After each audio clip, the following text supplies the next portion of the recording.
ഒരാഴ്ചയ്ക്കുള്ളിൽ Saudi Arabia 14,621 അനധികൃത താമസക്കാരെയാണ് നാടുകടത്തിയത്. അനധികൃതമായി പ്രവേശിക്കാൻ ശ്രമിക്കുന്നവരെയും നിയമവിരുദ്ധമായി സൗദിയിൽ കഴിയുന്നവർക്ക് സഹായം ചെയ്യുന്നവർക്കെതിരെയും അധികൃതർ നടപടി സ്വീകരിക്കുന്നുണ്ട്. നിയമലംഘകരെക്കുറിച്ച് വിവരം ലഭിക്കുന്നവർ വിവരം അറിയിക്കണമെന്നും അധികൃതർ ആവശ്യപ്പെട്ടിട്ടുണ്ട്. സൗദി സുരക്ഷാ അധികൃതർ ഒരാഴ്ചയ്ക്കിടെ ആകെ 18,054 അനധികൃത താമസക്കാരെയാണ് അറസ്റ്റ് ചെയ്തത്. ജനുവരി 8-നും 14-നും ഇടയിൽ സുരക്ഷാ സേന ബന്ധപ്പെട്ട സർക്കാർ ഏജൻസികളുമായി സഹകരിച്ച് നടത്തിയ സംയുക്ത പരിശോധനയിലാണ് അറസ്റ്റ് നടന്നതെന്ന് ആഭ്യന്തര മന്ത്രാലയം വെളിപ്പെടുത്തി. അറസ്റ്റിലായവരിൽ 11,343 പേർ റെസിഡൻസി നിയമം ലംഘിച്ചവരാണ്. 3,858 പേർ അതിർത്തി സുരക്ഷാ നിയമം ലംഘിച്ചവരും 2,853 പേർ തൊഴിൽ നിയമം ലംഘിച്ചവരിലും ഉൾപ്പെടുന്നു. ആകെ 14,621 അനധികൃത താമസക്കാരെ നാടുകടത്തി.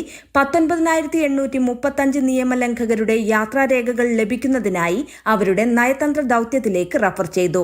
3,936 നിയമലംഘകരെ യാത്രാ റിസർവേഷനുകൾ പൂർത്തിയാക്കുന്നതിനുമായി റഫർ ചെയ്തിട്ടുണ്ട്.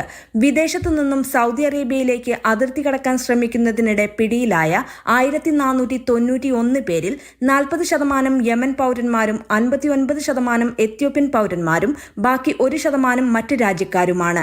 സൗദിയിൽ നിന്നും അനധികൃതമായി രാജ്യം വിടാൻ ശ്രമിക്കുന്നതിനിടെ 18 പേർ കൂടി പിടിയിലായി. Mathrubhumi news, Riyadh.